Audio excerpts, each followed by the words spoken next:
चलो स्टार्ट करते हैं। देखो लास्ट क्लास में हम लोगों ने क्या पढ़ा था, ये कैविटी प्रॉब्लम किया था जिसमें कि कोई भी चार्ज्ड वायर हो सकता है। अब ये जो वायर है एक सॉलिड सिलेंडर की तरह भी हो सकता है या फिर एक हॉलो सिलेंडर की तरह भी हो सकता है। तो हम लोगों ने एप्लीकेशन ऑफ गॉस लॉ देखा था और एप्लीकेशन ऑफ गॉस लॉ से डिफरेंट डिफरेंट फार्मूलेज डिराइव किए थे। जैसे कि ऊपर हम लोग चल जाते हैं, एक बार रिवाइज करा देता हूँ स्टार्टिंग से। हाँ, ये सब क्वेश्चन हो गया था यहाँ से कि अगर एक पॉइंट चार्ज रखा हो तो आर डिस्टेंस पे इलेक्ट्रिक फील्ड कितना होगा, वो निकाला था। के क्यू आर स्क्वायर होता है। फिर हम लोगों ने लाइन चार्ज के कारण से निकाला था, which was 2k lambda by R. और फिर हम लोगों ने एक हॉलो स्फीयर के कारण से निकाला था। हॉलो स्फीयर का याद करो, हम लोगों ने पूरा डेरिवेशन किया था उधर, है ना। तो एकदम लंबा सा डेरिवेशन था और यहाँ पे देखो गॉस लॉ से कितने आसानी से हम लोगों ने इस चीज़ को डिराइव कर लिया। दूसरा चीज़, हम लोगों ने इनसाइड और आउटसाइड दोनों निकाला है। इनसाइड में कितना होता है, जीरो, और आउटसाइड एक पॉइंट चार्ज की तरह बिहेव करता है, क्योंकि वह आर स्क्वायर होता है। फिर सॉलिड स्फीयर के लिए निकाला था। तो सॉलिड स्फीयर से एक बात का ये पता चलता है कि जितने चार्ज इनसाइड में हैं उसी चार्ज के कारण से इस जगह पे इलेक्ट्रिक फील्ड होगा। इतना जो चार्ज बाहर हो गया ये पॉइंट का, उसके कारण से इलेक्ट्रिक फील्ड नहीं होगा। तो इस कॉन्सेप्ट को तुम लोग दिमाग में डाल लो, क्योंकि आगे कंडक्टर्स पढ़ेंगे तो ये सब चीज़ें तुम्हें समझ में आनी चाहिए। फिर हम लोगों ने इनसाइड और आउटसाइड देखा और दोनों के कारण से फॉर्मूला डिराइव करा। इनसाइड का K Q by R divide by R cube होता है, और वेक्टर फॉर्म में हम लोग इसको ऐसे भी लिख सकते हैं, R cap, sorry R vector, और इलेक्ट्रिक फील्ड का डायरेक्शन सेम होता है। और आउटसाइड के लिए point charge K Q by R square. फिर हम लोगों ने लिया था इनफाइनाइट शीट। ज़्यादा इतना कराते नहीं है दूसरे जगह पे, लेकिन मैंने सारा करा दिया कि तुम्हें कोई प्रॉब्लम ना हो। और फिर हम लोगों ने सॉलिड सिलेंडर के कारण से, हॉलो सिलेंडर के कारण से इनसाइड एंड आउटसाइड दोनों निकाला था। इतने करने के बाद तो तुम्हें खुद ही पता चल गया था किस तरीके से करना है, और तुम लोग वापस सेव किए थे। ये कैविटी प्रॉब्लम मैंने कराया था लास्ट क्लास में। इसमें गॉस लॉ अप्लाई करके सिंपल सा पॉइंट ए बी सी पे इलेक्ट्रिक फील्ड निकालना था। और लास्ट क्वेश्चन एक दिया था मैंने, जिसमें कि कुछ इस टाइप का सिनारियो दिया था कि कैविटी हमारा सेंटर पे नहीं है, लेकिन कैविटी का किधर है, थोड़ा शिफ्टेड है लेफ्ट साइड। तो इन पॉइंट पे, ए पॉइंट पे अगर इलेक्ट्रिक फील्ड निकालना है तो कैसे निकालेंगे, और इसको हम लोगों ने निकाल करके इधर देखा था। हाँ, यहाँ पे एक पॉइंट नोट करने वाली है कि हम लोगों ने इस सॉलिड सिलेंडर के लाइन चार्ज में कन्वर्ट किया था, है ना। क्योंकि यहाँ पे रो में गिवन है तुम्हें चार्ज डेंसिटी, और हम लोगों ने डेंसिटी क्या यूज़ किया है, पर यूनिट लेंथ। तो दोनों का पर यूनिट लेंथ अलग होगा, lambda one and lambda two. और उसको चेंज किस तरीके से करते हैं हम लोग, वो भी हम लोगों ने यहाँ पे देखा था। है, तो ये चीज़ हो गया था। और फिर लास्ट में एक ओलंपियाड वाला क्वेश्चन दिया था, जिसमें लिखा था कि मैंने कि अगर एक सॉलिड स्फीयर है और इसके अंदर एक छोटा सा स्फेरिकल कैविटी बनाया जाता है, तो इलेक्ट्रिक फील्ड कितना होगा पॉइंट ए पे, ये बताना है। और जेई में भी इस कॉन्सेप्ट पे बेस्ड दो तीन बार क्वेश्चन आ चुके हैं, दो तीन बार क्वेश्चन आ चुके हैं। दिखाओ, किसी ने किया, आंसर आया किसी का, कुछ तो बताओ। ओलंपियाड में तो बहुत टफ क्वेश्चन पूछा था, मैं तो यहाँ पे सिंपल इलेक्ट्रिक फील्ड निकालने को बोला। आया किसी का, बोलो किसी का आंसर आया तो।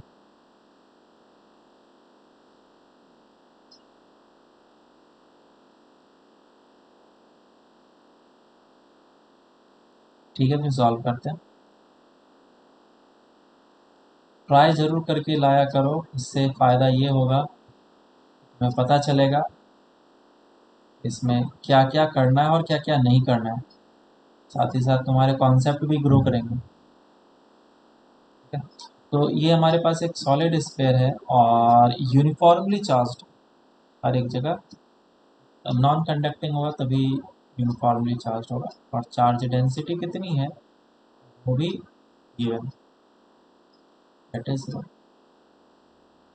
और जब भी हमें कैविटी लेना होता है तो उसका चार्ज डेंसिटी कितना लेते हैं, जैसे कि हमारे पास ये कैविटी है, उसकी चार्ज डेंसिटी हो जाएगी -1, सिंपल सा।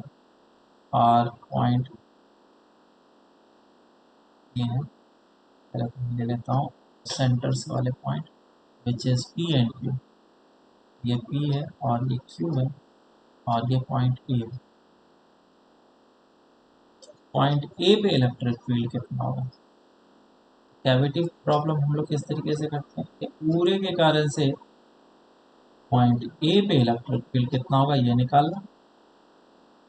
पॉइंट ए पे इलेक्ट्रिक फील्ड का फॉर्मूला क्या होता है बताओ। ये पॉइंट ए इनसाइड है या आउटसाइड है इस सॉलिड स्फीयर के, क्या है, इनसाइड है। इनसाइड है। तो इनसाइड का फॉर्मूला क्या होता है इलेक्ट्रिक फील्ड का। K Q X by R Q. हाँ, K Q R by R Q. और क्या आर वेक्टर और इलेक्ट्रिक फील्ड का डायरेक्शन एक ही होता है। या फिर हम लोग इसको इस तरीके से भी लिख सकते हैं, रो आर डिवाइड बाय 3 एप्सिलॉन। आया ना, है ना। इनसाइड का हाँ फॉर्मूला सर। एग्जैक्टली ऐसा भी होता है हमारा। बहुत सही। तो ये आर वेक्टर क्या चीज़ है, R vector is nothing but this vector, जिसको मैं पी ए वेक्टर से डिनोट कर रहा हूँ। मेरे पास आ जाएगा ये answer P A divided by 3 epsilon बराबर। ये इलेक्ट्रिक फील्ड पहले वाले के कारण से है, डायरेक्शन किधर है वो तुम्हें पता है। दूसरे वाले के कारण से इलेक्ट्रिक फील्ड किधर होगा और कितना होगा, अब वो भी हम लोग देख सकते हैं। क्या दूसरा वाला जो है उसके लिए पॉइंट ए इनसाइड है या आउटसाइड है। इनसाइड। इनसाइड है, तो फिर से हम लोग इनसाइड वाला फॉर्मूला यूज करेंगे। और इसका चार्ज डेंसिटी कितना है, माइनस रो। मैंने लिखा माइनस रो, और वेक्टर क्या आएगा, Q A. Q so A vector divided by 3 epsilon. बिल्कुल सिंपल था। और जब रिजल्टेंट की बात करेंगे तो रिजल्टेंट इस जगह पे क्या होगा, resultant will be equals to electric field दोनों का वेक्टर समेशन, नॉट सिंपल वाला समेशन, क्योंकि ये वेक्टर क्वांटिटी है। एक का डायरेक्शन ऐसे होगा, दूसरा का डायरेक्शन ऐसे होगा, इन दोनों के बीच में कुछ एंगल होगा ना, जरूरी नहीं है 90 हो। तो वेक्टर एडिशन है। E1 का वैल्यू कितना है, rho a vector divide by 3 epsilon minus of rho q a vector divide by 3 epsilon is equals to,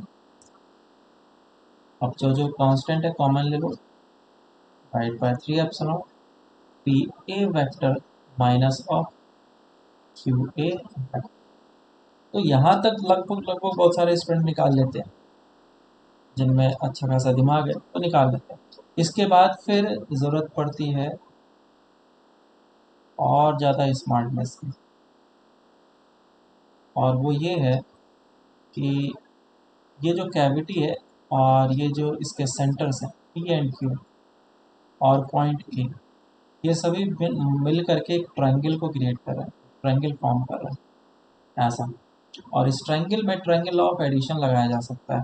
अगर पी ए वैक्टर देखें तो ऐसा होगा P A vector,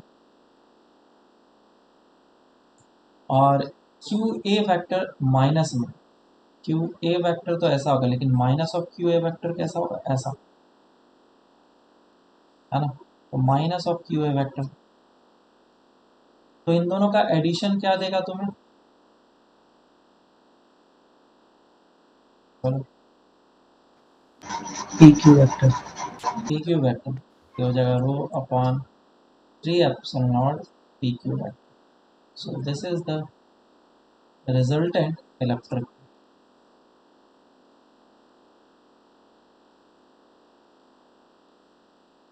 result P Q. अब देखो इसमें सोचने वाली क्या बात है, ये चीज़ निकल गया, निकलने के बाद इसमें ऑब्जर्वेशन इम्पोर्टेंट, मैं कुछ चीज़ें इसमें नोट करा दूंगा। तो ये हमारे सर पास, इसका कोई मेथड टू भी है क्या इस क्वेश्चन का? नहीं कोई मेथड नहीं, एक ही मेथड है। तुम चाहो तो इस फॉर्मूले को भी यूज़ कर सकते थे, और इस फॉर्मूले को यूज़ करके ये भी, वाला क्वेश्चन आपने इस फॉर्मूले को यूज़ करके भी डिराइव कर सकते हो, आंसर सेम ही आएगा, लेकिन बस क्यू का वैल्यू तुम्हें पुट करना पड़ेगा, आर का वैल्यू वाला पुट करना, ठीक है। हाँ सर। और यहाँ पे कैविटी है। अब इसका मीनिंग मैं तुम्हें समझाता हूँ, ओलंपियाड में और क्या चीज़ें बोला गया था। तो इस जगह पे P है और इस जगह पे Q है। इस रिजल्ट से मुझे ये पता चलता है कि तुम्हारा पॉइंट ए है, तो इस जगह पे इलेक्ट्रिक फील्ड का डायरेक्शन किधर है? पी क्यू के डायरेक्शन में इधर है। क्या ए हमने एक रैंडम पॉइंट चूज किया था? ए कहीं पे भी हो सकता था। मैंने तो ऐसा नहीं बोला कि इस जगह पे होना ही चाहिए, कोई सा भी लोकेशन हो सकता है। इसका मतलब कोई भी तुम रैंडम लोकेशन ले लो, इलेक्ट्रिक फील्ड का डायरेक्शन और मैग्नीट्यूड चेंज नहीं होने वाला है, and that direction and magnitude is uniform. आया ना? ये बात समझ में आई क्या? तो अगर मैं किसी भी हाँ सर। इलेक्ट्रॉन को कैविटी के इनसाइड छोड़ता हूँ, रिलीज करता हूँ, तो वो इलेक्ट्रिक फील्ड के अलोंग मूव करेगा और मूव करके इस लोकेशन पे जा करके स्ट्राइक करेगा। तो हमें ये निकालना था कि इसको इतना डिस्टेंस ट्रेवल करने में कितना टाइम लगेगा। तो मैं ये एंगल वगैरह गिवन होगा 120 डिग्री या फिर जो भी है 60 डिग्री, तुम आराम से ये डिस्टेंस निकाल सकते हो और इसमें S is equals to U T plus half of A T square वाला फॉर्मूला यूज़ कर सकते हो। क्यों? क्योंकि यहाँ पे इलेक्ट्रिक फील्ड का जो मैग्नीट्यूड है वो कांस्टेंट है और डायरेक्शन भी यूनिफॉर्म है। समझ में आया? हाँ सर। हाँ सर।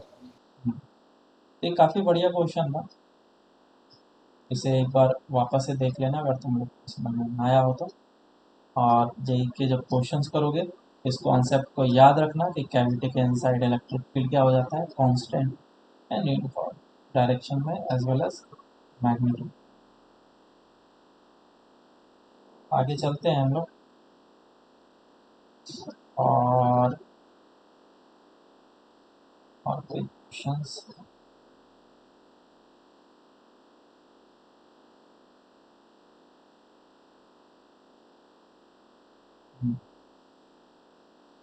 और तो कुछ खास नज़र नहीं आ रहा है मुझे। फिर हम लोग स्टार्ट करते हैं कंडक्टर्स।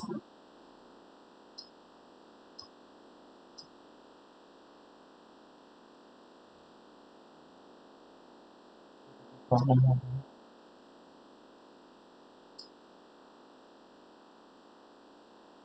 ठीक है, तो कंडक्टर्स अभी हम लोग स्टार्ट कर रहे हैं और कंडक्टर्स काफ़ी इम्पॉर्टेंट है। तब सबसे ज़्यादा जो कंफ्यूजिंग होता है स्टूडेंट के लिए वो कंडक्टर्स पार्ट वाला ही होता है। तो अगर तुम कंडक्टर्स के प्रॉपर्टीज़ अच्छे तरीके से याद कर लोगे तो तुम्हें कोई प्रॉब्लम नहीं होने वाला है। इसके क्वेश्चन काफ़ी ज़्यादा आसान लगेंगे। ठीक है, तो स्टार्ट करते हैं। देखो, पहले स्टार्ट करते हैं इसके प्रॉपर्टीज़ से, कंडक्टर की क्या क्या प्रॉपर्टीज़ हैं। उसके बाद फिर हम लोग धीरे धीरे आगे बढ़ेंगे इसके क्वेश्चंस पे। तो फर्स्ट प्रॉपर्टी, कंडक्टर्स हम लोग क्यों बोलते हैं? क्योंकि ऐसे मटेरियल्स जिसमें कि नंबर ऑफ इलेक्ट्रॉन्स बहुत ज़्यादा हो। कौन से इलेक्ट्रॉन? यहाँ पे फ्री इलेक्ट्रॉन की बात हो रही है, जो कि मूव कर सकते हैं। वैसे किसी भी मटेरियल में इलेक्ट्रॉन्स तो ढेर सारे होंगे ही, लेकिन वो बॉन्डेड होते हैं, फ्री नहीं होते। ठीक है, तो conductors have large number of free electrons. ठीक है, और जब हम लोग ये सेमीकंडक्टर पढ़ेंगे तो उस समय इस फ्री इलेक्ट्रॉन्स के बारे में भी समझेंगे कि फ्री इलेक्ट्रॉन्स हम लोग आखिर बोलते किसको? सभी इलेक्ट्रॉन्स फ्री नहीं होते। दूसरा प्रॉपर्टी, तो ये चीज़ तो काफ़ी सिंपल था। दूसरा ये है कि जो कंडक्टर्स होते हैं उसके रेजिस्टेंस हम लोग क्या बोलते हैं? ज़्यादा या कम?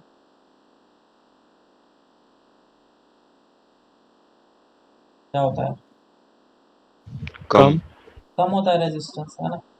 Resistance of the conductors are very less, बहुत कम होता है। तभी तो करंट को आराम से वो फ्लो करने के लिए अलाउ करता है। तो अगर रेजिस्टेंस बहुत कम है तो इसका मतलब ये हुआ कि इलेक्ट्रॉन्स आराम से शिफ्ट हो सकता है। दोनों प्रॉपर्टीज़ को मिला करके सोचो ये रेजिस्टेंस कम है, साथ ही साथ इलेक्ट्रॉन भी बहुत ज़्यादा अवेलेबल।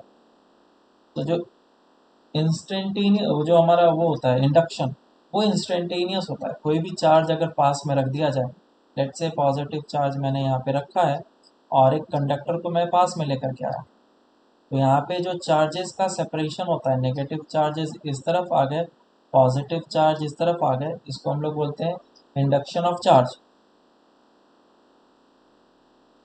इंडक्शन ऑफ चार्ज मतलब जो चार्जेस यहाँ पे इंड्यूस हो गए हैं, इधर नेगेटिव चार्ज और इस तरफ पॉजिटिव चार्ज, तो ये इंस्टेंटेनियस प्रोसेस होता है फट से। ऐसा नहीं कि टाइम लगेगा इसे होने में, सो नहीं, तो ये एक इंस्टेंटेनियस प्रोसेस होता है। आगे देखते हैं हम लोग।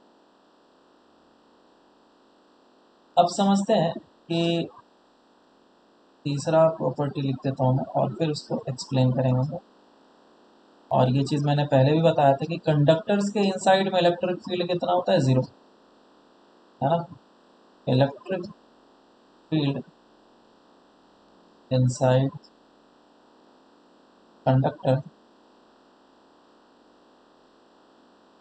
Is always 0। और ऐसा क्यों होता है, रीज़न बताया था मैंने क्या।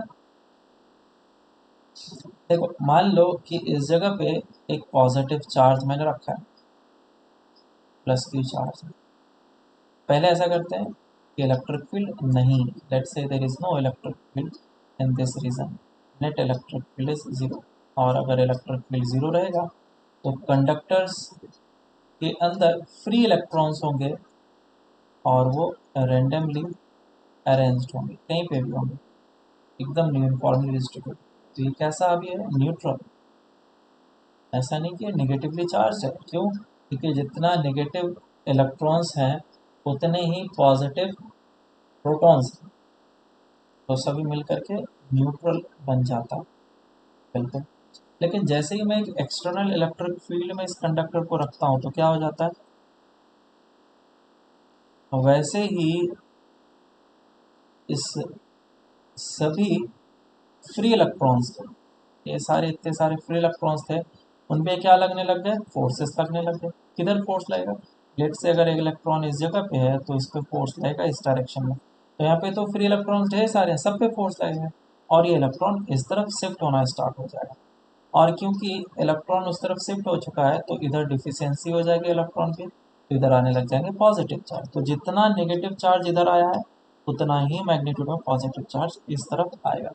अब समझो इलेक्ट्रॉन्स तो ढेर सारे मैंने बोला, तो सारे के सारे इलेक्ट्रॉन्स आ जाएंगे, तो इधर तो चार्ज मुझे इन्फिनिटी बोलना चाहिए, माइनस में नेगेटिव में इन्फाइनाइट चार्ज है, आया ना। मेरी बात समझ में आएगी नहीं, इलेक्ट्रॉन पे कोई भी फ्री इलेक्ट्रॉन्स पे फोर्स तो इधर ही लगेगा ऑलवेज। ऐसे तो ढेर सारे फ्री इलेक्ट्रॉन्स है, मैंने पहला ही प्रॉपर्टी यूज करा, तो ऐसे तो इनफाइनाइट हो जाना चाहिए इधर चार्ज, तो माइनस इन्फिनिटी क्यों नहीं बोला जाता और इधर प्लस इन्फिनिटी, बोलो रीजन, कोई एक्सप्लेन करो। सर बिकॉज लिमिटेड ही हो गए ना सर। क्यों, इलेक्ट्रॉन लिमिटेड भी होंगे, तो मैंने इनफाइनाइट क्यों बोला, इलेक्ट्रॉन इनफाइनाइट है।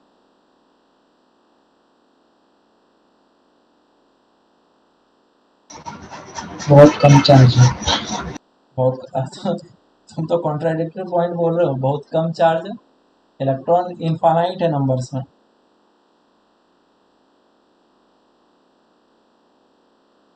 बहुत कम चार्ज तो हो ही नहीं सकता ना। चलो एक्सप्लेनेशन देखते हैं। तो अभी जैसा मैंने बताया कि electric field net inside the conductor is always 0, वो कैसे होता है 0, जैसे ही ये एक्सटर्नल इलेक्ट्रिक फील्ड कंडक्टर के इनसाइड आया, ये सेटअप हो चुका है कंडक्टर के इनसाइड एक्सटर्नल इलेक्ट्रिक, तो इस एक्सटर्नल इलेक्ट्रिक फील्ड के कारण से किसी भी इलेक्ट्रॉन पे इस डायरेक्शन में फोर्स लग रहा था, ठीक है, एक्सटर्नल फोर्सेस लग रहे थे। लेकिन चार्जेस का सेपरेशन तो हो चुका है, और जैसे ही ये चार्जेस का सेपरेशन हुआ तो एक इलेक्ट्रिक फील्ड इंड्यूस हो गया। चार्जेस इंड्यूस होने के कारण से इलेक्ट्रिक फील्ड इंड्यूस हो गया। किधर से किधर इलेक्ट्रिक फील्ड होगा, पॉजिटिव से नेगेटिव की डायरेक्शन में। सो this is the induced electric field, और इंड्यूस्ड इलेक्ट्रिक फील्ड होगा इस डायरेक्शन में। तो इस इंड्यूस्ड इलेक्ट्रिक फील्ड के कारण से इस इलेक्ट्रॉन पे इस डायरेक्शन में फोर्स लगेगा। अब सोचो तुमने इलेक्ट्रॉन को इस तरफ बढ़ाते गया तो इंड्यूस्ड इलेक्ट्रिक फील्ड भी बढ़ते जाएगा। तो force due to the induced electric field will also increase, but the force due to the external agent is fixed, वो चेंज नहीं हो सकता है। तो एक टाइम ऐसा आएगा इलेक्ट्रॉन शिफ्ट करते करते करते इन दोनों का मैग्नीट्यूड क्या हो जाना है, इक्वल हो जाना है। और जिस समय ये दोनों का मैग्नीट्यूड इक्वल हो जाएगा उस समय ये चार्ज जो है फिक्स हो जाएंगे, माइनस क्यू चार्ज और पॉजिटिव प्लस क्यू चार्ज वो फिक्स हो जाएंगे, फिर उससे ज़्यादा बढ़ नहीं सकता। मेरी बात समझ में आई क्या? तो आई थिंक तुम लोग को हाँ समझ में आया होगा कि नेगेटिव चार्ज और पॉजिटिव चार्ज इस तरफ इंड्यूस होते क्यों हैं, और साथ ही साथ कितना होते हैं, और कंडक्टर के इनसाइड इलेक्ट्रिक फील्ड ज़ीरो क्यों होता है। कंडक्टर के इनसाइड इलेक्ट्रिक फील्ड हम लोग ज़ीरो इन दोनों को मिला करके बोलते हैं, that the net electric field inside the conductor equals to external electric field plus of induced electric is equals to zero. तो इसीलिए जब भी हम लोग यहाँ पे कोई कंडक्टर रखते हैं और इलेक्ट्रिक फील्ड इस डायरेक्शन में होता है तो हमारा इलेक्ट्रिक फील्ड बेंड हो जाता है ऐसा।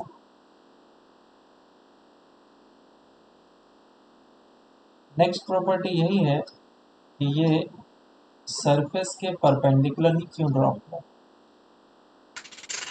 रो नेट इज इक्वल टू क्या बोल रहे हो, आवाज़ नहीं आ रही। Net vector is equal to what is it? Equals to zero है ना। Net electric field inside the conductor is equals to net electric field sorry external electric field plus induced electric, और दोनों को वेक्टर फॉर्म में दिया है इसीलिए मैंने बीच में प्लस लिखा है, लेकिन जैसे ही वेक्टर हटाऊंगा तो मैग्नीट्यूड को इक्वल करूंगा, माइनस साइन लगा करके इक्वल टू जीरो कर दूँ तो ये हमारा आ गया। तो यहाँ पे इलेक्ट्रिक फील्ड क्या है, जीरो, इसीलिए कोई भी फील्ड लाइंस कंडक्टर के इनसाइड नहीं है।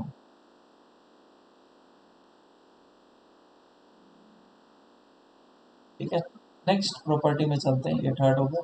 नेक्स्ट जो प्रॉपर्टी है वो इसी पे बेस्ड है। नेक्स्ट कि जो हमारा कंडक्टर का सरफेस होता है वो एक इक्विपोटेंशियल सरफेस होता है। Surface of conductor surface of conductor behaves या फिर is an equipotential surface। और तुम्हें ये पता होना चाहिए कि ये इक्विपोटेंशियल सरफेस क्यों है, रीज़न बताओ। ये बताया था मैंने। इलेक्ट्रिक फील्ड जीरो है इसमें। हाँ, इलेक्ट्रिक फील्ड जहाँ पे ज़ीरो होगा उस जगह पे पोटेंशियल को मैं कांस्टेंट बोलूँगा। क्या इलेक्ट्रिक फील्ड इस जगह पे भी ज़ीरो है, बिल्कुल। क्या इस जगह पे, इस जगह पे, इस जगह पे, सभी जगह पे ज़ीरो है, बिल्कुल हाँ ज़ीरो है।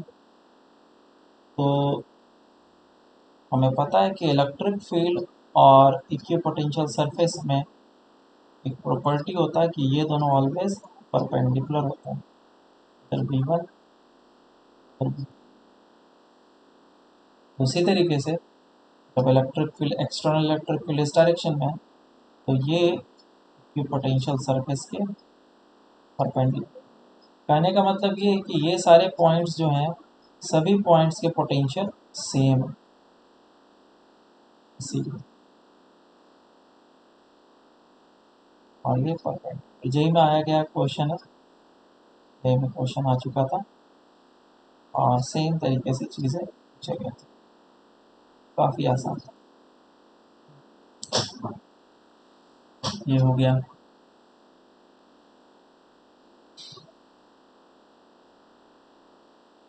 ठीक है, तो ये चीज़ हो गया कि जो इलेक्ट्रिक फील्ड है वो कैसा भी कंडक्टर का सरफेस हो उस पर ऑलवेज परपेंडिकुलरली ही फॉल करेगा।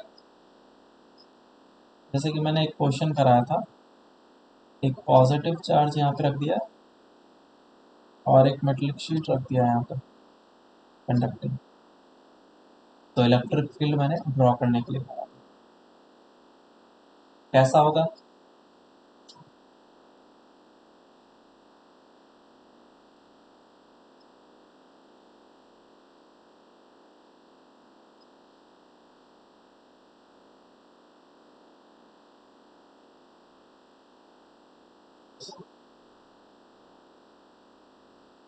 बोलो, इसके बारे में बताया था कैसा होगा। इलेक्ट्रिक फील्ड लाइन्स ऐसे होंगे और इस तरीके के इसके ऊपर फॉल कर, और बीच में बिल्कुल कुछ नहीं रहेगा क्योंकि जो इलेक्ट्रिक फील्ड लाइन्स हैं नेवर क्रॉसेस द कंडक्टर, या फिर कंडक्टर के इंसाइड में इलेक्ट्रिक फील्ड लाइन्स एग्जिस्ट नहीं करती। अलग अलग वे में बोला जाता है, लिखा जाता है सेंटेंस को, इस चीज़ को हम लोग। चलो आगे चलते हैं और नेक्स्ट प्रॉपर्टी देखते हैं। जो भी कंडक्टर के ऊपर चार्ज दिया जाएगा वो सारे के सारे चार्ज सरफेस के ऊपर आ जाते हैं। नेक्स्ट प्रॉपर्टी इज इम्पॉर्टेंट है, बोला नहीं।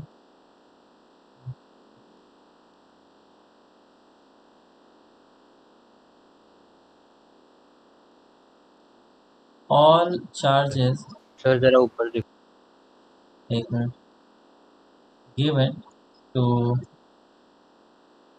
द कंडक्टर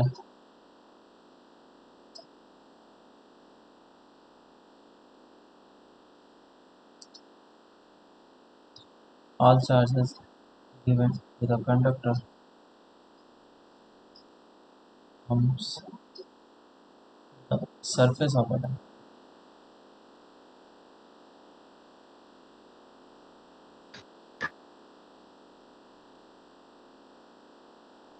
मतलब कि जितने भी तुम चार्जेस दोगे कंडक्टर के ऊपर वो सारे के सारे सरफेस पे आ जाते हैं, अंदर रहता ही नहीं। चलो ठीक है, इसको भी हम लोग समझेंगे अभी।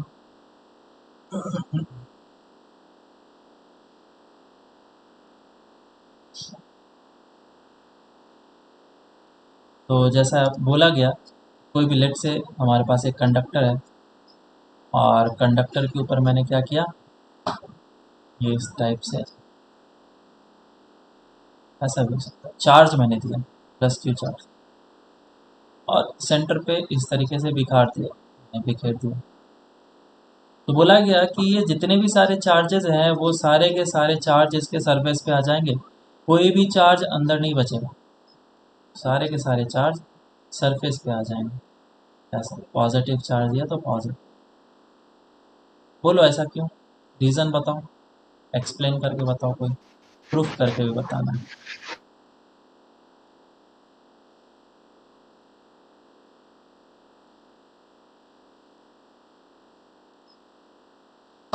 एक्सप्लेन कर सकता है इस चीज़ को, सरफेस पे क्यों आ जाएगा सारे चार्ज? ये दो तरीके से एक्सप्लेन किया जा सकता है, इसे मैं दो तरीके से सर वो बोलो। सर इलेक्ट्रिक फील्ड जीरो रहता है ना अंदर, तो वो चार्जेस दूर रहना चाहते हैं इसलिए। ये तुमने दो अलग अलग बातें बोल दी।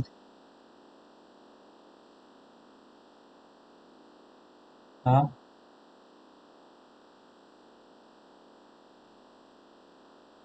फिर से सोच के बोलो।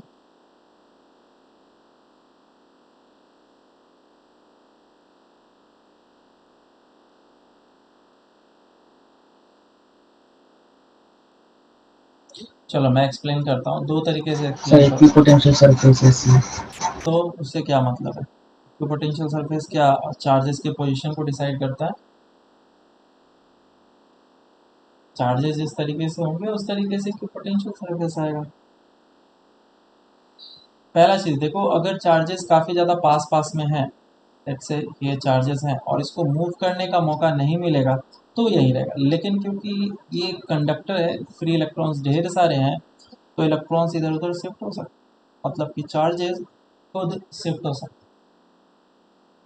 तो ये चार्जेस पे रिपल्सिव फोर्सेस ज़्यादा लग रहे होंगे, तो ये दोनों चार्जेस दूर दूर रहने की कोशिश करेगा। और सभी चार्जेस को देख लो, सभी चार्जेस पास पास में रहने की कोशिश नहीं करेगा, दूर रहने की कोशिश करेगा।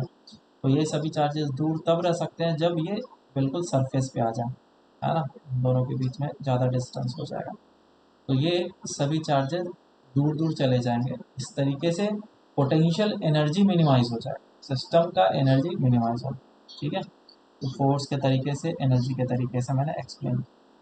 तीसरा तरीका ये है कि सॉरी दूसरा तरीका ये है एक्सप्लेन करने का कि अभी हमने एक प्रॉपर्टी पढ़ा जिसमें कि ये बोला गया कि electric field inside the conductor is always zero. Conductor के इनसाइड अगर इलेक्ट्रिक फील्ड जीरो है तो मैं एक गॉसियन सरफेस एज्यूम कर रहा हूँ, जस्ट सरफेस के अंदर, जस्ट मैं अंदर हूँ, थोड़ा सा अंदर गया और एक गॉसियन सरफेस बनाया।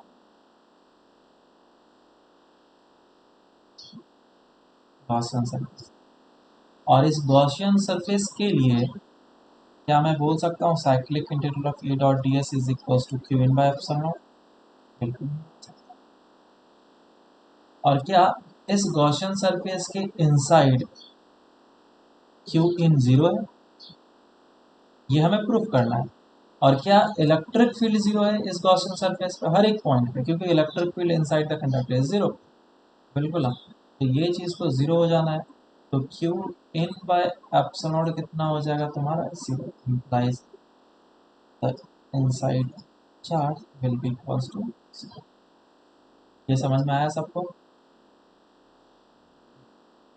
हाँ सर। हाँ।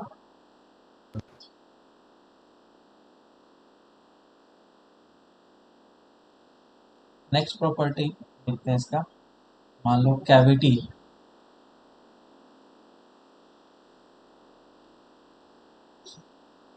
सिक्स्थ,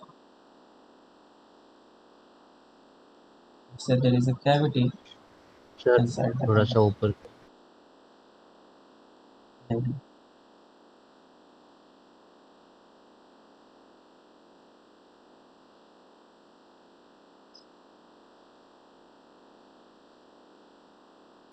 हो गया।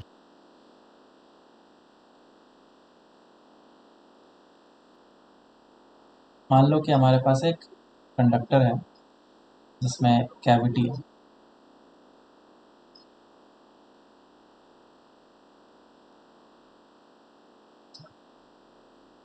ये हमारे पास एक कंडक्टर है।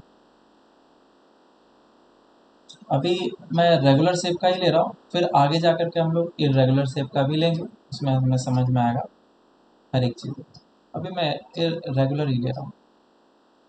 मान लो कि बीच में एक कैविटी है, क्या था, एक सॉलिड स्फीयर,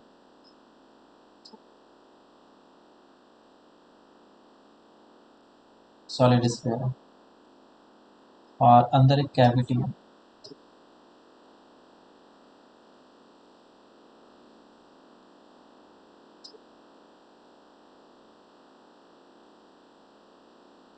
तो मैंने सेंटर पे क्या किया, एक पॉजिटिव चार्ज रखा। लेट्स से मैंने सेंटर पे एक पॉजिटिव चार्ज रखा।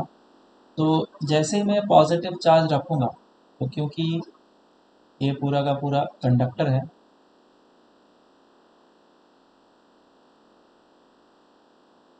कंडक्टर होने के कारण से जितने भी नेगेटिव चार्जेस होंगे सारे के सारे इस तरफ अट्रैक्ट होंगे, और जो पॉजिटिव चार्जेस होंगे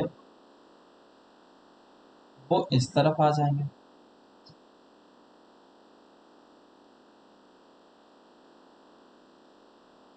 वो इस तरफ आ जाएंगे।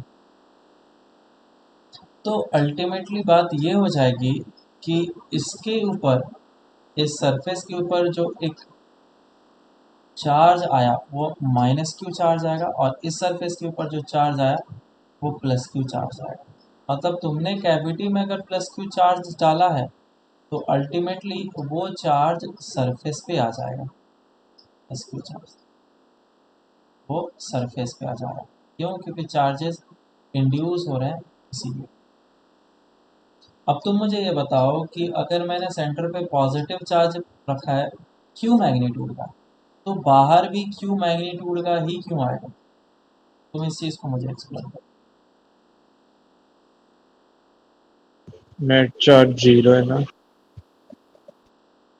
मतलब लॉजिक क्या है, किस तरीके से एक्सप्लेन करेंगे? कंडक्टर में अगर टोटल देखे तो प्रोटॉन्स और इलेक्ट्रॉन्स का नंबर सेम है, तो तो ये क्यू के, जितने इलेक्ट्रॉन इस क्यू के मैग्नीट्यूड के बराबर ये क्यू क्यों होगा, उसे मुझे प्रूफ करना है।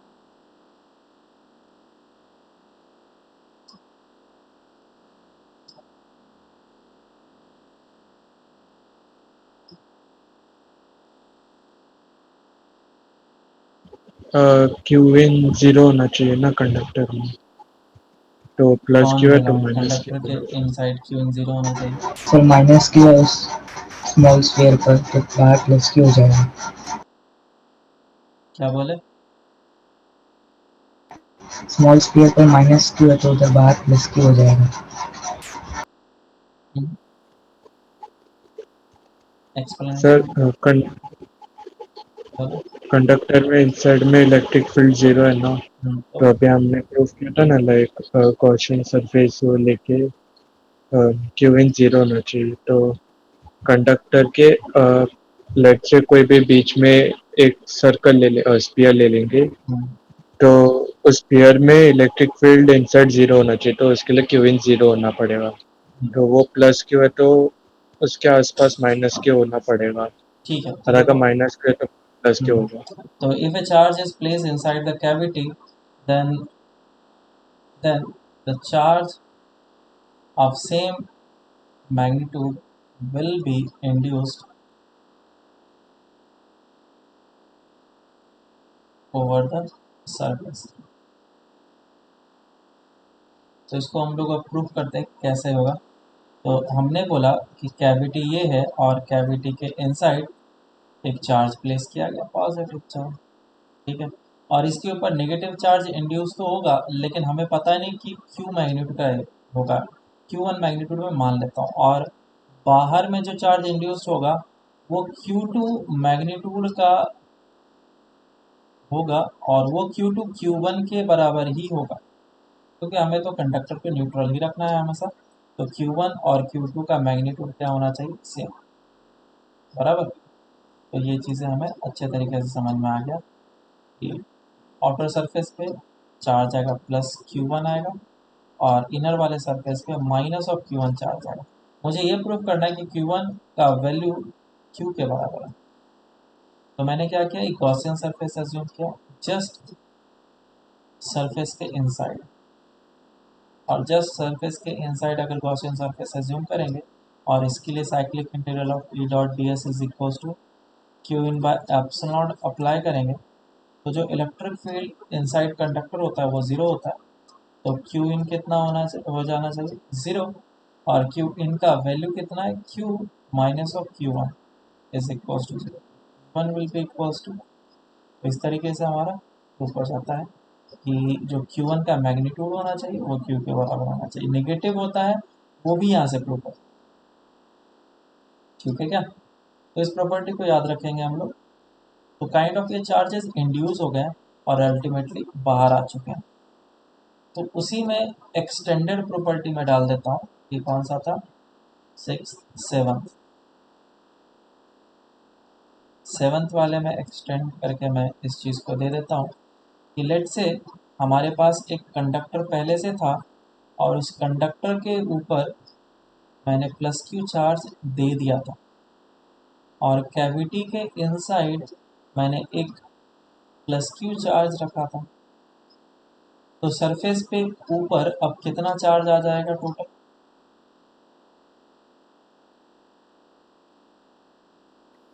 Plus 2q। मतलब q प्लस स्मॉल q, हाँ हाँ। तो सरफेस के ऊपर अल्टीमेटली ये नेट चार्ज आ जाएगा। देख लो। नेक्स्ट अब प्रॉपर्टी हम लोग देखते हैं अर्थिंग वाला।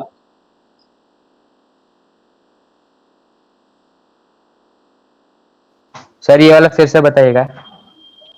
इस वाले में मैंने बोला कि अगर कैविटी के इनसाइड एक चार्ज पहले से रखा हुआ है और कंडक्टर को मैंने एक चार्ज दिया प्लस क्यू, तो सरफेस के ऊपर जो टोटल चार्ज होगा that will be capital Q plus small. Okay sir.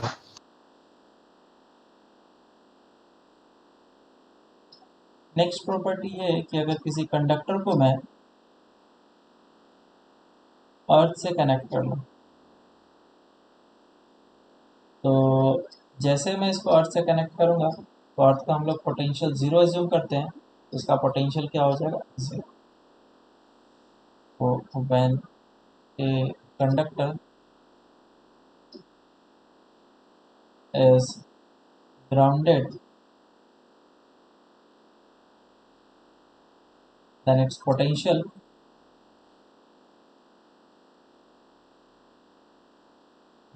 becomes zero. और अर्थ को हम लोग एक huge source of electron assume करते हैं और उसका पोटेंशियल फिर भी ज़ीरो ही रहेगा अगर तुम उससे कुछ इलेक्ट्रॉन्स बाहर निकाल लो या फिर डाल दो। जैसे समुद्र में से थोड़ा सा पानी ले लें, समुद्र की गहराई कम हो जाएगी क्या, लेवल डिक्रीज होगा, बिल्कुल नहीं। उसी तरीके से अगर अर्थ के इलेक्ट्रॉन्स का मूवमेंट होता है, मान लो कि मूवमेंट जो है वो चाहे तो इधर से इधर हो सकता है या फिर इधर से इधर हो सकता है, तो भी कोई फ़र्क नहीं पड़ता है। कंडक्टर के ऊपर चार्जेस आ सकते हैं जा सकते हैं, लेकिन अर्थ का पोटेंशियल फिर भी सेम रहेगा। लेकिन इस बात का ध्यान रखना, अगर हमने उसको अर्थिंग किया है, ग्राउंडेड किया है, तो सिंपल उस कंडक्टर का पोटेंशियल ज़ीरो तो तय है। चार्जेस उसके ऊपर होगा कि नहीं होगा ये हमारे लिए कहना मुश्किल है कि अगर मैंने इसको ग्राउंड कर दिया है तो क्या चार्ज ज़ीरो होगा, ये कांट से। अगर आइसोलेटेड है तो क्यू ज़ीरो होगा, अगर आइसोलेटेड नहीं है तो Q may or may not be zero. Q will be zero if it is isolated है।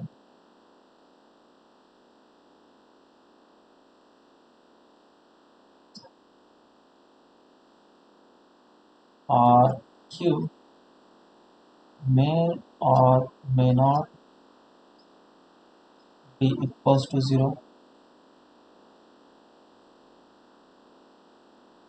if it is not isolated। और इस पे बेस्ड हम लोग क्वेश्चन भी करेंगे आगे।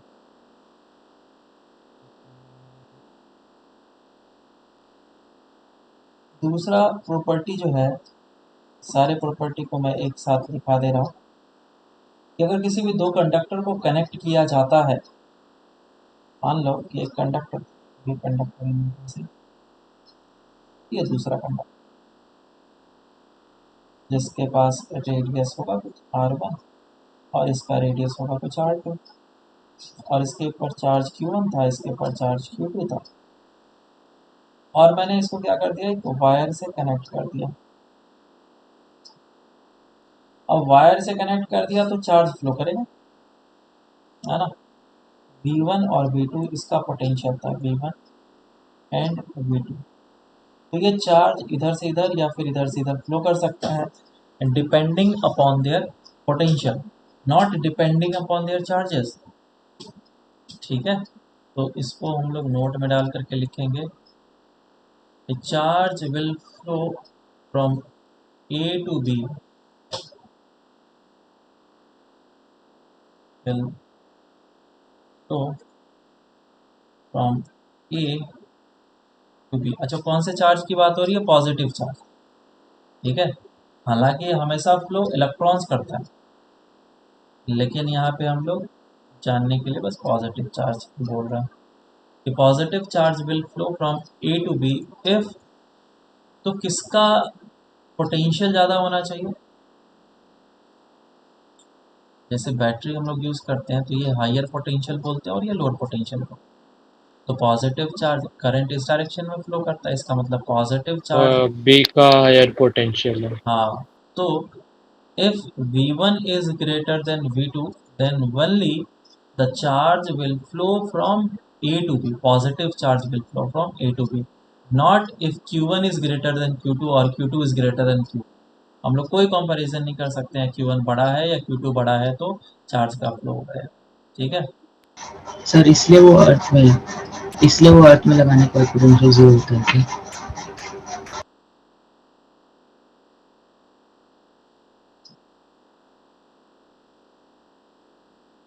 इसलिए अर्थ में क्या बोल रहे हो? इसलिए अर्थ में लगाने के बाद पोटेंशियल जीरो होता है क्या? हाँ, अर्थ का कोई तो रेफरेंस लेना होता है ना। देखो हमेशा रेफरेंस लिया जाता है, किसी न किसी का तो पोटेंशियल जीरो करना पड़ेगा। जैसे वेलोसिटी जीरो यूनिवर्स में नॉट डिफाइंड है, किसी को भी एब्सोल्यूट रेस्ट पे नहीं बोला जा सकता। मेरी बात समझ में आ रही है क्या? यूनिवर्स में कोई भी चीज़ एब्सोल्यूट हाँ रेस्ट पे सर। नहीं बोला जा सकता है, तो उसके लिए हमें एक रेफरेंस लेना पड़ता है। जैसे मैंने अर्थ को बोल दिया रेस्ट पे, अब मैं आराम से अर्थ के रेस्पेक्ट में मूव करूंगा, बाइक दौड़ाऊंगा, तो उसके हिसाब से हमें वेलोसिटी मिलेगा। तो एक रेफरेंस डिसाइड करना होता है। लेकिन क्या अर्थ मूव कर रहा है या स्टेशनरी है? खुद मूव कर रहा है वो। तो उसी तरीके से हाँ सर। हमें एक क्या बोलते हैं, रेफरेंस डिफाइन करने की ज़रूरत होती है। उसी तरीके से हम लोग अर्थ का पोटेंशियल ज़ीरो एक डिफाइन कर लेते हैं और उसके रेफरेंस में हम लोग सारे पोटेंशियल को डिफाइन करते हैं, क्योंकि जितने भी घर में हम लोग पोटेंशियल यूज़ करते हैं वो सारे के सारे अर्थिंग लगा करके वायर यूज़ करते हैं। 20 वोल्ट तभी तो है, या फिर 400 वोल्ट, 1000 वोल्ट अर्थ के रेस्पेक्ट में हो जाए। अच्छा, तो यहाँ पे एक इम्पॉर्टेंट बात बताया मैंने कि अगर दो कंडक्टर्स को मैं कनेक्ट करता हूँ तो चार्जेस फ्लो करने लगेंगे। क्यों फ्लो कर रहे हैं? क्योंकि V1 का पोटेंशियल ज़्यादा है और V2 का कम है, और इसीलिए V1 से V2 की तरफ पॉजिटिव चार्ज फ्लो। तो कब तक चार्ज फ्लो करते रहेगा? जब तक इक्वल जब तक दोनों का पोटेंशियल सेम नहीं हो जाए। सिंपल कॉन्सेप्ट समझ में आ गया। चार्जेस, सर वो फर्स्ट नोट में पॉजिटिव चार्ज लिखा है ना आपने? हाँ, will flow till the potential of both the conductors becomes equal. जब तक ये दोनों का पोटेंशियल इक्वल नहीं हो जाता है तब तक ये चार्जेस फ्लो करते रहेंगे। तो यहाँ से अगर हम लोग देखें तो पोटेंशियल कब इक्वल होगा? इन स्टार्टिंग में यू था, और मान लेता हूँ कि अब पोटेंशियल V1 डैश हो गया और इसका पोटेंशियल V2 डैश हो गया। इसका रेडियस R1 था और इसका रेडियस R2 था, तो इसके ऊपर चार्जेस कितने आ जाएंगे? Q1 आ जाएगा और इसके ऊपर Q2 चार्ज आ जाएगा। और Q1 Q2 का समेशन का वैल्यू क्या मैं capital Q1 plus capital Q2 लिख सकता हूँ? बोलो, कोई दिक्कत इसमें? नहीं होना चाहिए। तो V1 और V2 डैश का वैल्यू कितना लिखा जा सकता है? V1 dash is equal to K Q1 by R1 and V2 dash is equal to K Q2 बाय R2। इन दोनों का वैल्यू हम लोग चाहें तो पुट कर सकते हैं, और क्योंकि V1 डैश और V2 डैश इक्वल है तो ये दोनों क्या हो जाएंगे? V R1 क्या हो गया? V R1 divided by K plus V R2 divided by K is equal to Q1 plus Q2, और इधर से हमारे पास कॉमन पोटेंशियल जो होगा वो आ जाएगा। V will be equal to 1 plus Q2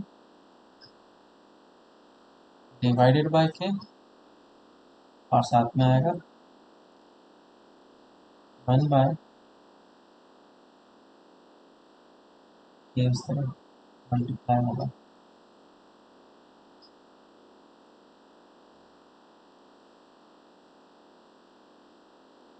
A divide by R1 plus of R2 common potential. समझ में आएगा? तो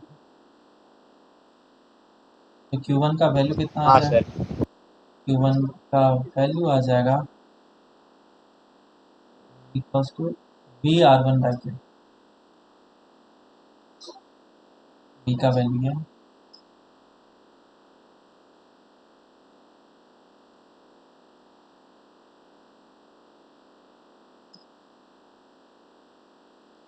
ये आ जाएगा। और इस तरीके से हम लोग ये भी बोल सकते हैं, अगर इन दोनों को अच्छे तरीके से देखो तो इससे हमें ये पता चलता है, इन दोनों इक्वेशन को डिवाइड कर दो, फर्स्ट इक्वेशन और सेकेंड इक्वेशन, तो ये हो जाएगा के Q1 by R1 is equal to के Q2 बाय R2। के कैंसिल आउट हो जाएगा, इधर से Q1 upon Q2 is equal to R1 upon R2 आता है।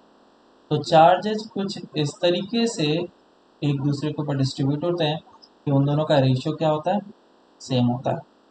इस चीज़ को तुम चाहो तो याद रख सकते हो, लेकिन ये चीज़ तभी वैलिड होगा जब हमारे पास एक कैसा हो, कंडक्टिंग स्फीयर हो, स्फेरिकल होना चाहिए, तभी ये फॉर्मूला अप्लाई कर सकते हैं। इज इक्वल टू, बोलो इसमें किसी को डाउट है तो पूछ सकते हो, समझ में आया या नहीं?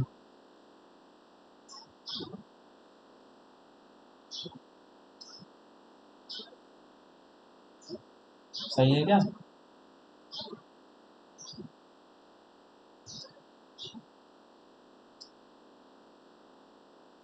हम्म, है ना? बोलोगे या नहीं बोलोगे बस? कुछ नहीं? समझा सर। ठीक है, नेक्स्ट प्रॉपर्टी की तरफ चलते हैं।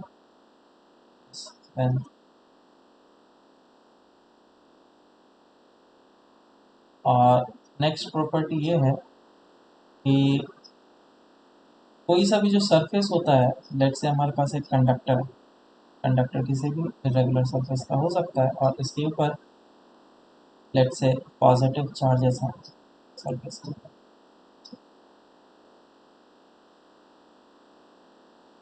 इसमें तीन प्रॉपर्टी ही इंक्लूड कर दूंगा मैं डायरेक्टली। पहला चीज़ ये कि किसी भी जगह पे चार्ज की डेंसिटी होगी, इस जगह पे सिग्मा 1 चार्ज डेंसिटी होगी, इस जगह पे सिग्मा 2 चार्ज डेंसिटी होगी, और ऐसा सरफेस है तो यहाँ पे सिग्मा 2 3 चार्ज डेंसिटी होगी। क्योंकि सरफेस का रेडियस ऑफ कर्वेचर हर एक जगह पे सेम नहीं है, तो हर एक जगह पे जो चार्ज की डेंसिटी होगी that will be different, and that charge density is inversely proportional to R. इसका मतलब क्या है, जहाँ पे रेडियस ऑफ कर्वेचर कम, जहाँ पे रेडियस ऑफ कर्वेचर कम, वहाँ पे चार्ज डेंसिटी क्या है, बहुत ज़्यादा। इस बात को ध्यान रखना, आगे जाकर हम इसको एक्सप्लेन भी करेंगे और इसका यूज़ भी करेंगे। तो रेडियस ऑफ कर्वेचर तुम बताओ, फर्स्ट वाले जगह पे और थर्ड वाले जगह पे कहाँ पे ज़्यादा है?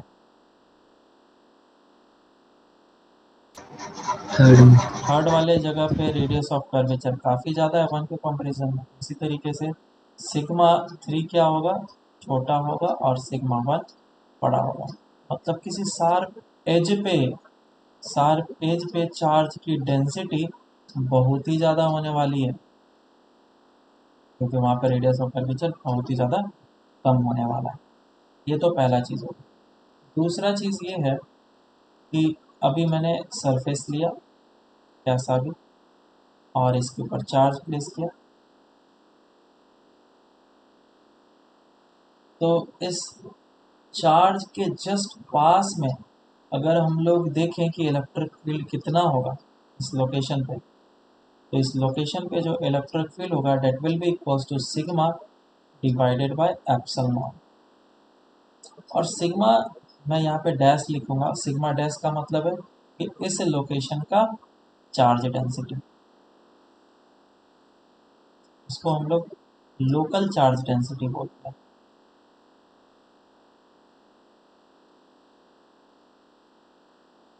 ठीक है। तो electric field just near to any conductor is equals to sigma by epsilon. याद है क्या? इसको अगर मैं दूसरी तरीके से बताऊं तो इनफाइनाइट शीट के जस्ट पास में, इनफाइनाइट शीट के पास में इलेक्ट्रिक फील्ड का मैग्नीट्यूड कितना होता है? Sigma by 2 epsilon. अगर नॉन कंडक्टिंग हो तो, और कंडक्टिंग हो तो सिग्मा बाय एप्सिलॉन होता है। याद है ना? तो ये इनफाइनाइट शीट है। तो काइंड ऑफ वही प्रॉपर्टी है कि electric field at the point near to the surface of the conductor is equals to sigma by epsilon, और सिग्मा वहाँ का लोकल चार्ज डेंसिटी। ये दूसरा हो गया। तीसरा, जो इलेक्ट्रिक प्रेशर होता है, सेम मैंने वही कंडक्टर लिया और इसके ऊपर इलेक्ट्रिक प्रेशर लग रहा होगा। तो जो प्रेशर होता है, इलेक्ट्रिक प्रेशर, वो होता है sigma square divided by 2 epsilon. और अभी हम इनको प्रूफ करेंगे, निकालेंगे। ये इलेक्ट्रिक प्रेशर,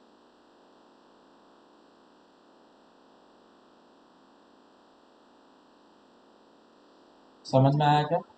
इलेक्ट्रिक प्रेशर का मतलब क्या होता है? बोलो, कोई बता सकता है? अब इसको ड्राइव करते हैं, हम लोग प्रूफ करते हैं। मान लो कि हमारे पास एक इरेगुलर शेप का एक कंडक्टर है और उसके ऊपर तुमने कुछ चार्जेस दे दिए, पॉजिटिव चार्जेस होंगे।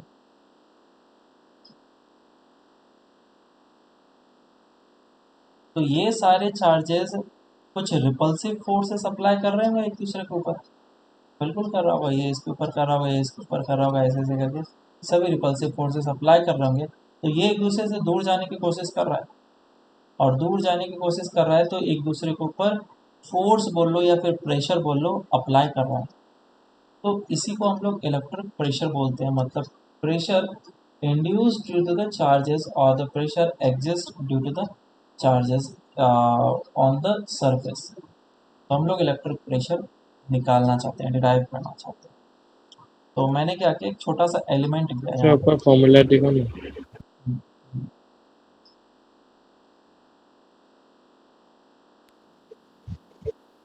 Done sir.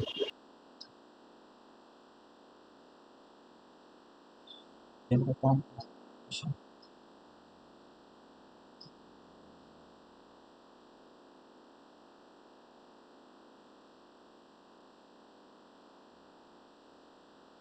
तो मैंने क्या किया, एक छोटा सा एलिमेंट लिया,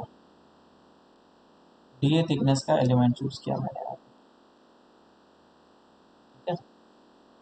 इसका एरिया कितना है, डी है, और ये हमारे पास एक गॉसियन सरफेस।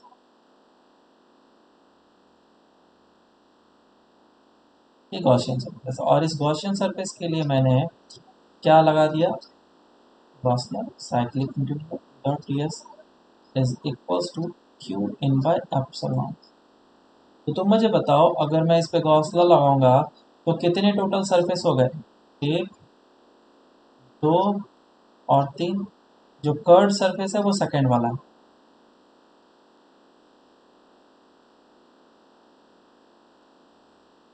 ठीक है। So this is second surface, this is first surface and this is third surface. तो कंडक्टर के इनसाइड इलेक्ट्रिक फील्ड कितना होता है? जीरो होता है ना? तो मैं flux due to one, flux due to second surface and flux due to third surface is equals to Q in by epsilon लिख सकता हूँ, और जिसमें कि फाई वन हो जाएगा जीरो। आया ना? हाँ सर। बिल्कुल। और फाई टू जीरो होगा या नहीं होगा, वो मुझे बताओ, सोच के बताना।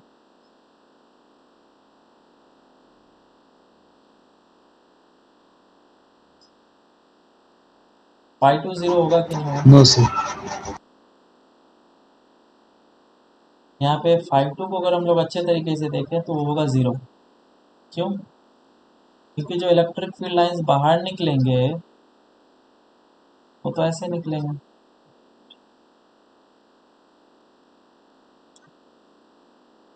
वो इस तरीके से निकलेंगे, बाहर निकलेंगे। तो इसके एरिया वेक्टर से तो परपेंडिकुलर ही हुआ ना,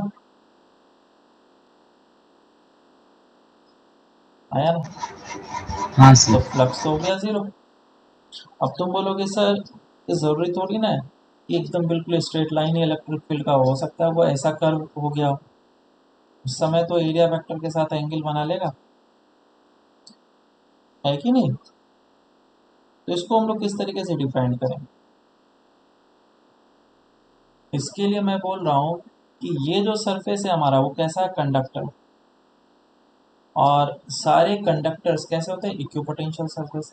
और इक्विपोटेंशियल सरफेस के ऑलवेज परपेंडिकुलर ही होता है इलेक्ट्रिक। तो हमने ये जो गॉसियन सरफेस एज्यूम किया है वो सरफेस के काफ़ी ज़्यादा पास है, ताकि जो इलेक्ट्रिक फील्ड हो वो ऑलवेज परपेंडिकुलर है और एरिया वेक्टर के भी परपेंडिकुलर। इसी तरीके से हमारा फ्लक्स हो गया ज़ीरो। समझ में आया? थर्ड वाले के कारण से फ्लक्स कितना हो जाएगा? थर्ड वाले के कारण से साफ साफ अच्छे तरीके से फ्लक्स दिख रहा है, डेट इज इलेक्ट्रिक फील्ड उस लोकेशन पे यूनिफॉर्म होगा E multiplied by the area. Area कितना है? D area. अब क्यू इन कितना हो जाएगा? इस जगह का चार्ज डेंसिटी जो मैं ले रहा हूँ वो सिग्मा डैश ले रहा हूँ, sigma dash multiplied by d will be the charge q in हो जाएगा डिवाइड बाय एप्सिलॉन। और डी ए कैंसिल आउट हो जाएगा, तो इलेक्ट्रिक फील्ड क्या आ जाएगा? Electric field will be equals to sigma dash divide by epsilon. ये डिराइव हो गया हमारा कि this is the electric field just outside the surface. ये सरफेस के जस्ट आउटसाइड में है और इस जगह पे इलेक्ट्रिक फील्ड हमारा सिग्मा डैश बाय एप्सिलॉन आया। और सिग्मा डैश क्या हो जाएगा? लोकल चार्ज डेंसिटी है, जो कि हमारा यहाँ का प्रॉपर्टी प्रूफ हो। नेक्स्ट अब इलेक्ट्रिक प्रेशर की बात करें। अच्छा, अब गॉस लॉ को हम लोग अच्छे तरीके से अप्लाई करेंगे। गॉस लॉ में हम लोगों ने इस ई को क्या बोला था? ये जो ई है इलेक्ट्रिक, इसको क्या बोला था? This electric field was due to the charges present inside and outside both. This is nothing but the net electric field due to all the charges.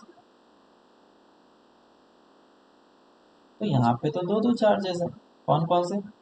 एक चार्ज जो बाहर प्रेजेंट है और एक चार्ज जो अंदर प्रेजेंट। तो यहाँ पे जो इलेक्ट्रिक फील्ड आया वो तो दो चार्जेस के रिजल्टेंट या समीशन के कारण से आया, बराबर है? इसको मान लो फर्स्ट है और इसको मान लो सेकंड। तो यहाँ पे नेट इलेक्ट्रिक फील्ड जो होगा, that net electric field will be the vector summation of E1 plus of E2। और ई नेट है कितना? Sigma dash divided by epsilon not. Sigma sorry E2 कितना हो जाएगा? ई2 तुम्हें पता है क्या? यहाँ पे ये छोटा सा जो एलिमेंट है, ये छोटे से एलिमेंट के ऊपर पॉजिटिव चार्जेस है और ये एक इनफाइनाइट शीट की तरह बिहेव करेगा अगर पॉइंट काफ़ी ज़्यादा पास है तो। और इनफाइनाइट शीट के कारण से इलेक्ट्रिक फील्ड कितना होता है? Sigma by two epsilon. So this E2 will be equals to sigma by 2 epsilon। और ये सिग्मा कौन सा होगा? इसका चार्ज डेंसिटी, जिसको हम लोगों ने सिग्मा डैश बोला था, यहाँ पे सिग्मा डैश लिख दिया। तो इधर से मेरे पास E1 निकल गया है। So E1 will be equals to sigma dash divide by epsilon and so sigma dash divide by 2 epsilon. इधर से E1 हमारे पास निकल के आ गया sigma dash divided by epsilon. अब इलेक्ट्रिक प्रेशर निकाल लेते हैं। प्रेशर होता क्या चीज़ है? ये हमारे पास एलिमेंट है, तो इस एलिमेंट पे फोर्स डिवाइडेड बाय एरिया कर लो, वही हो जाएगा इलेक्ट्रिक। तो चार्जेस जो हैं वो इस जगह पे हैं। ये चार्जेस इसके ऊपर क्या करेंगे? रिपल्सिव फोर्स लगाएंगे, और रिपल्सिव फोर्स लगेगा कितना? That will be equals to Q, छोटा सा चार्ज होगा डी क्यू, और इलेक्ट्रिक फील्ड इस लोकेशन पे। तो इन सभी चार्जेस के कारण से इलेक्ट्रिक फील्ड कितना निकल के आया हमारा? E1 निकल के आया, और इसका एरिया कितना? छोटा सा डी ए एरिया है। So the electric pressure will be equals to force upon area, और फोर्स कितना हो जाएगा? डी क्यू, और E1 divided by d a. D q का वैल्यू पुट कर लो, लोकल चार्ज डेंसिटी सिग्मा है, sigma dash multiplied by d a charge, और E1 का वैल्यू पुट कर लो, sigma dash divide by 2 epsilon, और नीचे डी ए का वैल्यू पुट कर लो, डी ए कैंसिल आउट हो जाएगा, तो इलेक्ट्रिक प्रेशर कितना निकल के आ जाएगा? That is equals to sigma dash का स्क्वायर डिवाइड बाय 2 एप्सिलॉन, जिसको हम लोग इलेक्ट्रिक प्रेशर को कहाँ पे यूज़ करते हैं?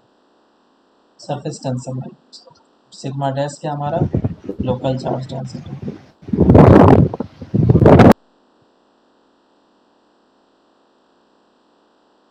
समझ में आया सबको? थोड़ा सा टफ होगा समझना, एक बार वापस से देख लेना, डेफिनेटली समझ में आ जाएगा। ठीक है, यस सर। हाँ, कुछ और चीज़ें देख लेते हैं, प्रॉपर्टी में ही आता है। कौन सा था? 10th,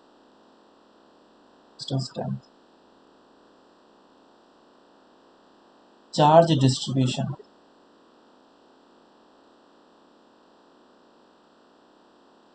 ये चार्ज डिस्ट्रीब्यूशन कैसा होगा? यूनिफॉर्म होगा, नॉन यूनिफॉर्म होगा, कैसा चार्ज डिस्ट्रीब्यूशन होगा, उस पर हमें कमेंट करना है। फॉर एन एग्जांपल, अगर मैं एग्जांपल के तौर पे इस टाइप का क्वेश्चन लूँ जिसमें बोलूँ कि एक स्फेरिकल बॉडी है और कैविटी भी स्फेरिकल है, और सेंटर पे मैंने एक पॉजिटिव चार्ज रखा है, तो मैं ये बताना है पहला सरफेस और दूसरे सरफेस पे चार्जेस तो इंड्यूस होंगे, लेकिन वो चार्जेस कैसा होगा? यूनिफॉर्मली डिस्ट्रीब्यूटेड होगा या नॉन यूनिफॉर्मली डिस्ट्रीब्यूटेड?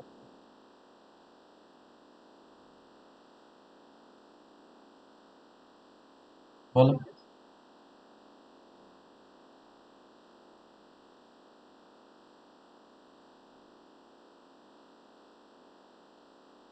काफ़ी आसान चीज़ है। पहले वाले सरफेस पे देखो तो यूनिफॉर्म होगा। यूनिफॉर्म होगा। पहले वाले सरफेस पे जो चार्जेस आ रहे हैं वो क्यों आ रहे हैं? क्योंकि ये पॉजिटिव चार्ज सभी इलेक्ट्रॉन को खींच रहा है, सभी से इक्वल डिस्टेंस पे, तो सभी पे उतना ही फोर्स लगाएगा, तो हर एक जगह पे यूनिफॉर्म डिस्ट्रीब्यूशन होगा, यूनिफॉर्म चार्ज डिस्ट्रीब्यूशन। अब सेकंड वाले सरफेस पे देखेंगे तो सेकंड वाले सरफेस पे पॉजिटिव चार्जेस आएंगे, और ये पॉजिटिव चार्जेस कैसा डिस्ट्रीब्यूशन होगा? यूनिफॉर्म या नॉन यूनिफॉर्म? तो ये भी यूनिफॉर्म चार्ज डिस्ट्रीब्यूशन, क्योंकि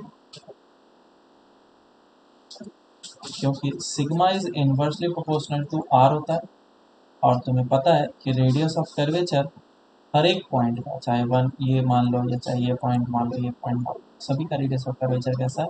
सेम है। तो मैंने ये कॉन्सेप्ट यहाँ पे क्यों नहीं अप्लाई किया?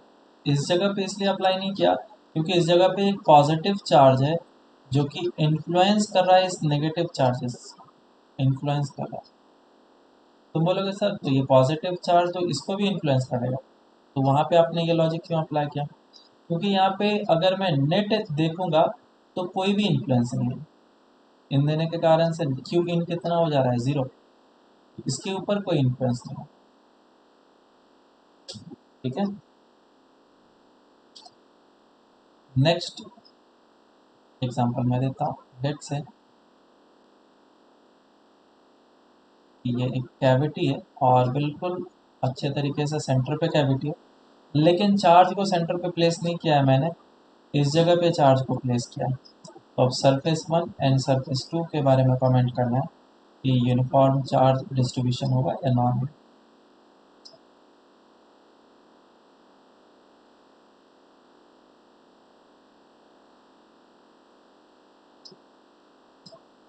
कैसा चार्ज डिस्ट्रीब्यूशन होगा?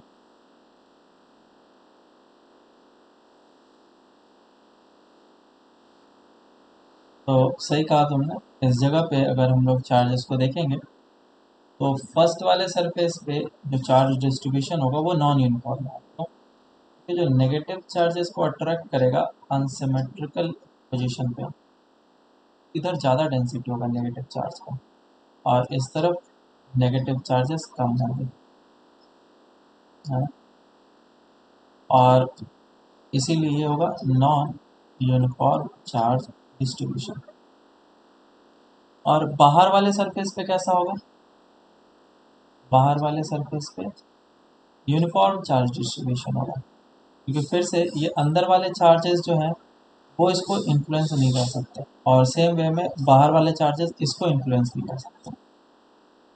ये प्रॉपर्टी अच्छे तरीके से याद रखना, इसको और भी अच्छे तरीके से एक बार हम लोग देखेंगे, जिसको इलेक्ट्रोस्टैटिक से लेंगे, ठीक है।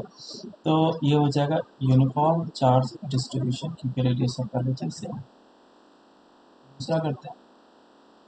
लेट्स से ये स्फेरिकल है, लेकिन इस बार कैविटी जो है वो सेंटर पे नहीं, कहीं और प्लेस किया गया, और चार्ज प्लस क्यू सेंटर पे प्लेस किया गया। कमेंट करो फर्स्ट सरफेस और सेकंड सरफेस के लिए कैसा चार्ज डिस्ट्रीब्यूशन होगा, यूनिफॉर्म या नॉन।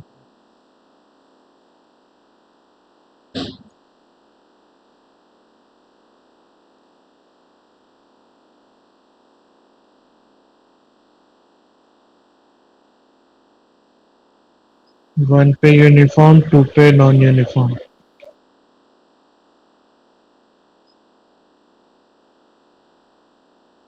तो फर्स्ट वाले पे अगर हम लोग सर देखेंगे, हाँ बोलो। सर पिछले जैसा होगा, पहले पे नॉन यूनिफॉर्म, सेकंड पे यूनिफॉर्म। फर्स्ट वाले पे जो हमारे पास चार्जेस आएंगे that will be uniform, uniform charge distribution. क्यों? क्योंकि ये पॉजिटिव चार्ज जो है वो हर एक से इक्वल डिस्टेंस पे चार्ज डेंसिटी उतनी रहेगी। सेकंड पे पॉजिटिव चार्जेस तो आएंगे, लेकिन अंदर जो भी डिस्ट्रीब्यूशन हुआ है इसको अफेक्ट नहीं कर सकता। तो इसमें मुझे फॉर्मूला क्या अप्लाई करना पड़ेगा? Sigma is inversely proportional to R. तो ये कैसा होगा? Uniform charge distribution. क्लियर है क्या? Next example. Okay sir. मान लो कि ये ऐसा है और अंदर जो कैविटी है वो इरेगुलर है, और चार्ज मैंने इस जगह पे प्लेस किया plus Q. First surface and second surface बताओ।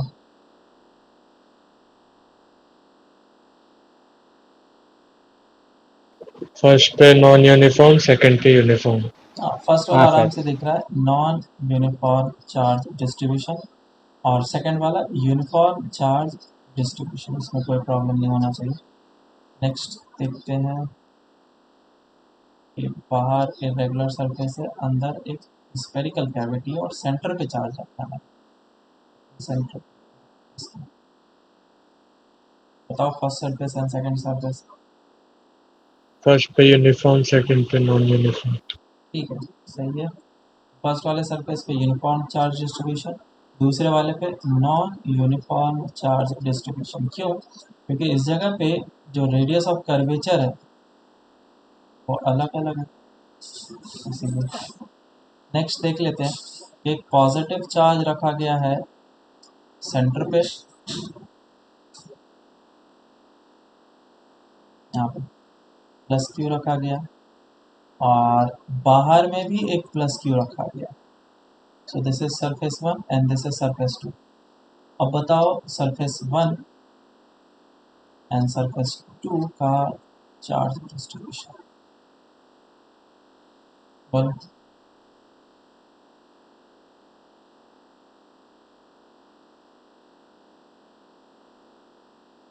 और दोनों नॉन यूनिफॉर्म। दोनों नॉन यूनिफॉर्म। और किसी का कुछ?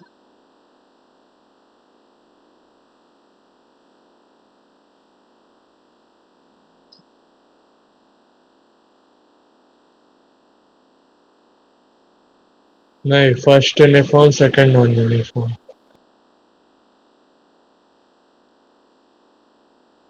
चलो इसको डिटेल्स में समझते हैं क्या हुआ। तो पहले क्या था, उस चार्ज को हम लोगों ने पास नहीं लाया, कैविटी इनसाइड थी और यहाँ पे प्लस क्यू चार्ज था। तो नेगेटिव चार्जेस यहाँ पे आ गए हैं और ये सारे नेगेटिव चार्जेस यूनिफॉर्मली डिस्ट्रीब्यूटेड है और पॉजिटिव चार्ज भी इस जगह पे आया है और ये पॉजिटिव चार्जेस क्या है, uniformly distributed, uniform charge distribution और इसमें भी यूनिफॉर्म चार्ज डिस्ट्रीब्यूशन। अब जैसे ही मैं एक बाहर पॉजिटिव चार्ज लेकर के आया, यहाँ पे पॉजिटिव चार्ज रखा, तो इसके सरफेस पे एक एक्सटर्नल फील्ड आ गया।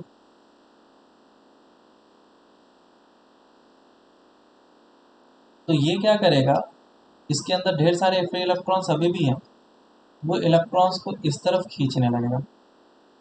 तो इलेक्ट्रॉन्स अगर इस तरफ खिंचाने लगेंगे तो यहाँ पे पॉजिटिव चार्ज की जो डेंसिटी होगी वो कम हो जाएगी और इस तरफ पॉजिटिव चार्ज की डेंसिटी हो जाएगी ज़्यादा।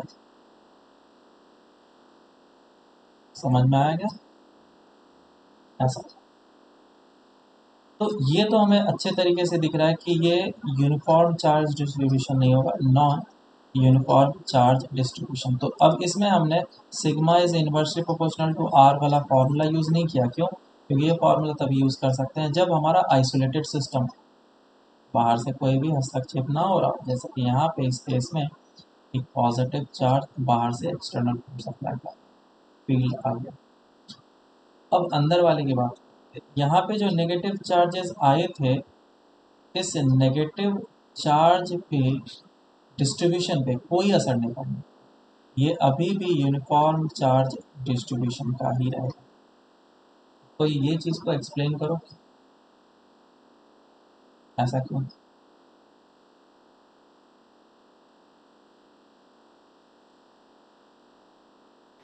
सर उसके ऊपर बाहर का कोई फोर्स नहीं लगा। समझना, यहाँ पे मैं क्या चाहता हूँ कि इस प्लस क्यू चार्ज पे फोर्स निकालना चाहता हूँ कि इस प्लस क्यू चार्ज पे कितना फोर्स लगेगा इस टोटल के कारण से, है ना। चलो उस चीज़ को हम लोग निकालेंगे अभी। तो हमने क्या किया, इस पे देखा कि नेगेटिव चार्जेस हैं और इस पे देखा पॉजिटिव चार्जेस हैं।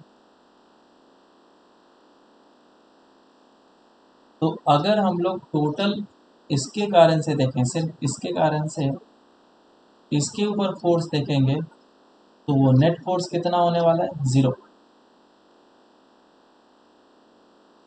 क्यों?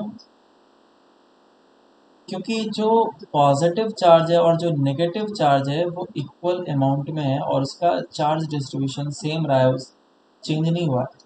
तो नेट फोर्स यहाँ पे 0 हुआ है। और इस चीज़ को प्रूव करने के लिए हमें वापस से इसको एक गॉसियन सरफेस से जूम करके हमें एक्सप्लेन करना होगा कि नेट इलेक्ट्रिक फील्ड क्या है, अंदर 0 है और इलेक्ट्रिक फील्ड 0 है तो क्यू इन 0 होना चाहिए। तो हमारा नेट चार्ज जो है अभी भी वैसा ही है, बराबर।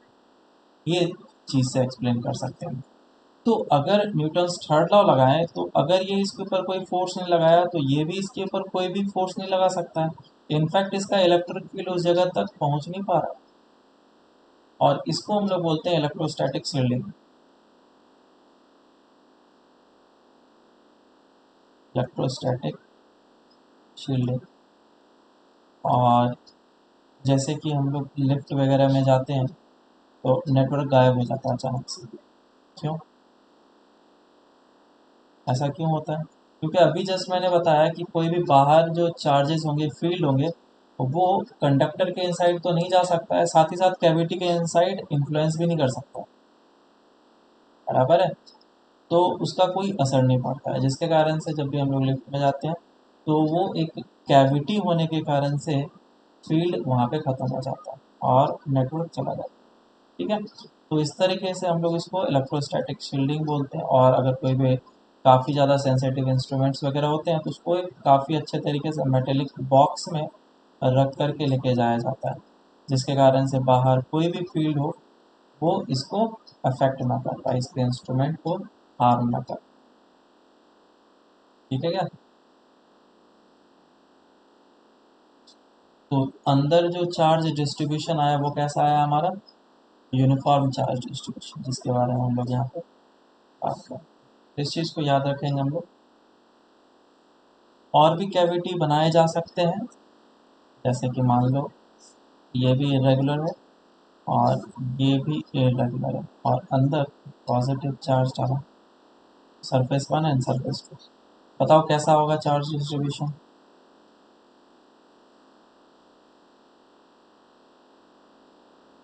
यूनिफॉर्म या नॉन यूनिफॉर्म?